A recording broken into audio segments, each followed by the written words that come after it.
আজি আপোনালোকক শংকৰদেৱৰ বিষয়ে ক'ম। শিশু শিক্ষাদান চেনেলটো আপোনালোকে ছাবস্ক্ৰাইব কৰি ৰাখিব আৰু যিমান পাৰে বন্ধুবৰ্গলৈ শ্বেয়াৰ কৰি দিব। ব'লক এতিয়া আমি ভিডিঅ'টোলৈ আগবাঢ়ি যাওঁ। এতিয়া প্ৰথম প্ৰশ্ন হ'ল যে শংকৰদেৱৰ জন্ম কিমান চনত হৈছিল?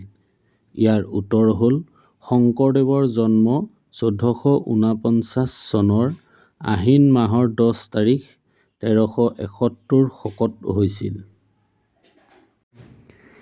এতিয়া 2 নম্বৰ প্ৰশ্নটো হ'ল শংকৰদেৱে লিখা মুখ্য নাট কেইভাগ আৰু কি কি আছিল?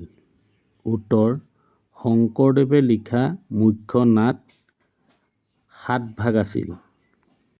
শংকৰদেৱে লিখা নাটসমূহ অংকীয়া নাট আছিল।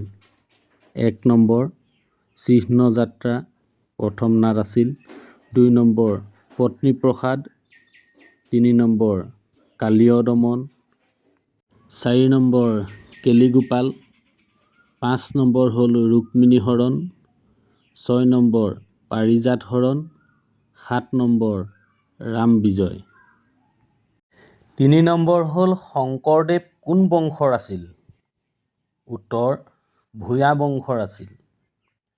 4 নম্বৰ শংকৰদেৱৰ প্ৰথম পত্নীৰ নাম কি আছিল? উত্তৰ: কালিন্দী। 5 নম্বৰ প্ৰশ্নটো হ'ল শংকৰদেৱৰ পুত্ৰৰ নাম কি আছিল? ইয়াৰ উত্তৰ হ'ল ৰামৰায়। 6 নম্বৰ প্ৰশ্ন শংকৰদেৱৰ কন্যাৰ নাম কি আছিল? উত্তৰ: শংকৰদেৱৰ জন্মৰ কিমান দিনৰ পাছত মাতৃ বিয়োগ হৈছিল? উত্তৰ: 7 দিনৰ পাছত। 8 নম্বৰ প্ৰশ্নটো হ'ল শংকৰদেৱক কোনে ডাঙৰ দীঘল কৰিছিল? ইয়াৰ উত্তৰ হ'ল আইতাক খেৰসুতীয়ে।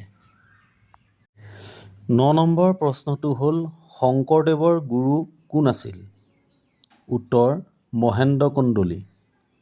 10 নম্বৰ হ'ল শংকৰদেৱে কিমান বছৰ বয়সত শিৰোমণি ভূঞা উপাধি লাভ কৰিছিল? উত্তৰ: 21 বছৰ বয়সত। 11 নম্বৰ প্ৰশ্নটো হ'ল শংকৰদেৱে গুণমালা কিমান দিনত লিখিছিল? ইয়াৰ উত্তৰটো হ'ল এবেলা এক ৰাতি।